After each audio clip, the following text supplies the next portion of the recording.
Hello guys, good morning to all of you. This is Magiraj here and now we are going to get discuss about the human eyes and defects of human eyes. तो साथियों आज हम discuss करने जा रहे हैं कि मानव नेत्र क्या होता है। सबसे पहले इसकी व्याख्या करेंगे और इसके बाद मानव नेत्र में होने वाले दोष और उनके कारणों का और उनके निवारणों का अध्ययन करेंगे। तो देखते हैं कि मानव नेत्र क्या होता है। तो देखिएगा,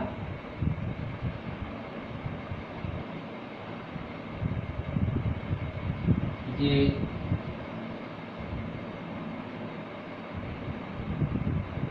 मानव नेत्र है।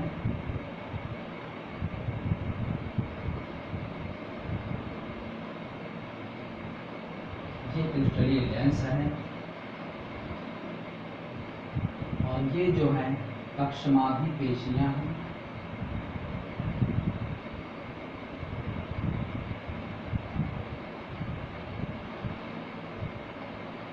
इस प्रकार से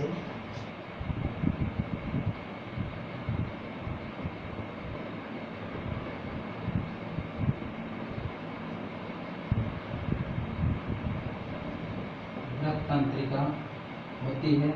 यहाँ पर ये पीत बिंदु होगा, यहाँ रेटिना होगा।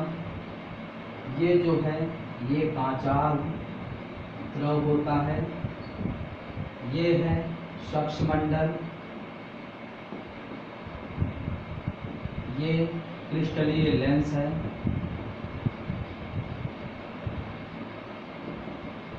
इसे क्रिस्टलीय लेंस बोलते हैं और ये जो है इनको बोलते हैं पक्षमाभी पेशियां। ध्यान दीजिएगा, ठीक है ना। ये यहाँ पर जो होता है नेत्रोर, ये होता है, ठीक है ना। तो ये मानव नेत्र है। अब इसमें क्या होता है तो देखिएगा, सबसे पहली चीज कि मानव नेत्र एक बहुमूल्य ग्रंथि है। ध्यान रखिएगा, मानव नेत्र एक बहुत कीमती या बहुमूल्य ग्रंथि है जिसकी सहायता से हम ये रंगीन दुनिया को देख पाते हैं, जिसका व्यास लगभग 2.3 सेंटीमीटर होता है और इसमें इसके द्वारा प्रतिबिंब ठीक कैमरे की भांति प्राप्त होता है। ये तो हम शुरुआत में लिखेंगे। तो ध्यान दीजिएगा कि मानव नेत्र एक बहुत ही महत्वपूर्ण और अति संवेदनशील ग्रंथि है जिसकी सहायता से हम ये रंगीन दुनिया देख पाते हैं, ठीक है ना।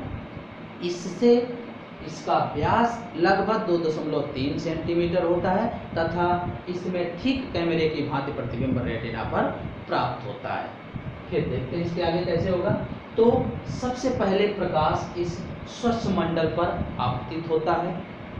सर्वप्रथम प्रकाश स्वच्छ मंडल पर आपतित होता है तथा अधिकांश मात्रा में प्रकाश अपवर्तित करके इस लेंस तक पहुंचा दिया जाता है। ये क्रिस्टलीय लेंस ठीक उत्तल लेंस की भांति कार्य करता है जो अपना प्रतिबिंब ठीक रेटिना पर कैमरे की भांति प्राप्त करता है या बनाता है। और जैसे ही यहाँ रेटिना पर प्रतिबिंब बनता है, यहाँ लाखों की कोटि में कोशिकाएं होती हैं जो वैद्युत सिग्नलों के रूप में सक्रिय हो जाती हैं। और जैसे ही ये वैद्युत सिग्नलों के रूप में सक्रिय हो जाती हैं तो यह संदेश रक्त तंत्रिका के द्वारा मनुष्य के मस्तिष्क तक पहुंचा दिया जाता है और वस्तु दिख जाती है। ध्यान दीजिएगा, सर्वप्रथम प्रकाश स्वच्छ मंडल पर आपतित होता है जिसकी अधिकांश मात्रा इस लेंस तक पहुंचा दी जाती है, अवशोषित कर ली जाती है और लेंस अपवर्तन क्रिया के द्वारा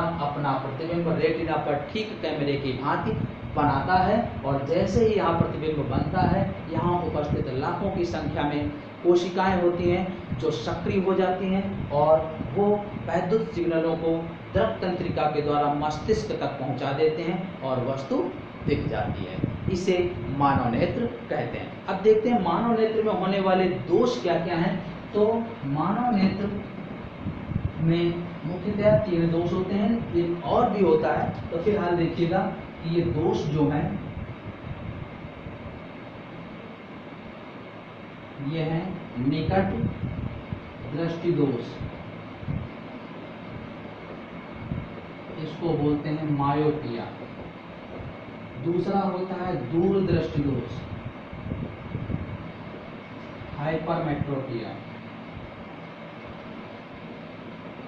और तीसरा होता है जरा दृष्टि दोष, प्रेसबायोपिया, और चौथा एक और होता है जिसे अबिंदुकता कहते हैं।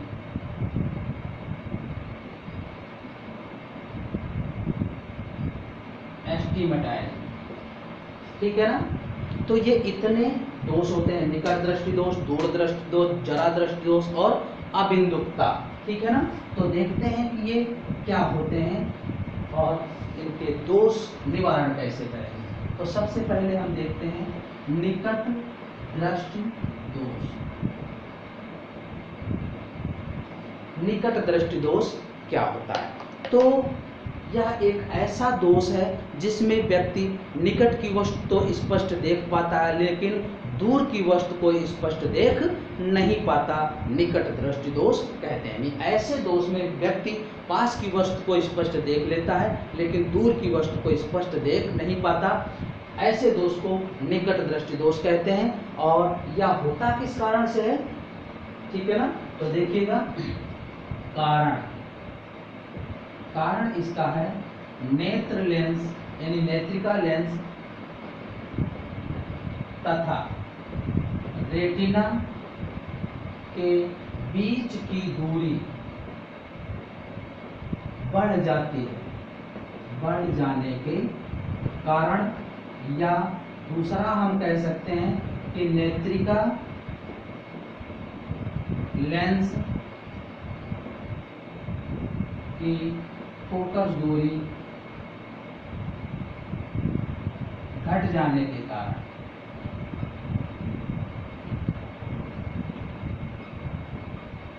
ठीक है ना। ये इसके कारण है जिसके कारण यह दोष उत्पन्न होता है, ठीक है ना। और इसका निवारण कैसे होता है? अवतल लेंस का उपयोग करके, अवतल लेंस का उपयोग करके इसका निवारण किया जाता है। तो देखते हैं कि इसको किरण आरेख में कैसे दर्शाएंगे। तो देखिएगा ये तीन स्थितियां इसकी हम दर्शा रहे हैं किरण आरेख के द्वारा।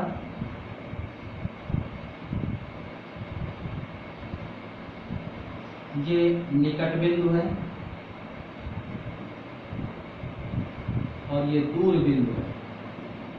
तो हमने क्या देखा कि निकट की वस्तु स्पष्ट दिखाई देती है तो इसका जो प्रतिबिंब होता है वो रेटिना पर बनता है, लेकिन दूर की वस्तु का प्रतिबिंब रेटिना पर नहीं बनता क्योंकि ये पहले ही प्रतिच्छेदित कर देती हैं।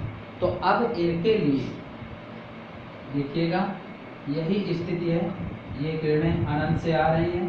तो दूर बिंदु जो था इसको हमने जब बीच में अवतल लेंस उपयोग करेंगे तो अवतल लेंस क्या करता है, समांतर आने वाली किरणों को मिला देता है, मिलती हुई प्रतीत होती हैं कहीं से। तो ये क्या है कि ऐसे फैलेंगी तो ऐसा लगेगा कि जैसे किसी निकट बिंदु से आ रही है, यानी दूर बिंदु बदल जाता है इसमें निकट बिंदु में और फिर इसका प्रतिबिंब ठीक रेटिना पर बनता है, ठीक है ना।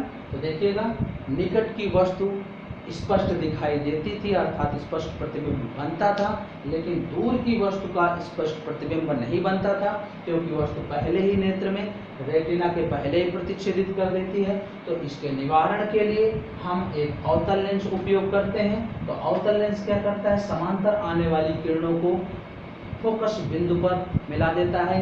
ऐसा लगता है कि ये किरणें किसी फोकस बिंदु या निकट बिंदु से आती हुई प्रतीत होती हैं, ये प्रतीत होती है अवतल लेंस में। तो ये जो दूर बिंदु है निकट बिंदु में बदल जाता है, ध्यान दीजिएगा ये बदल गया इसमें दूर बिंदु निकट बिंदु में और इसका प्रतिबिंब ठीक रेटिना पर प्राप्त हुआ। तो इस तरीके से ये इसके किरण आरेख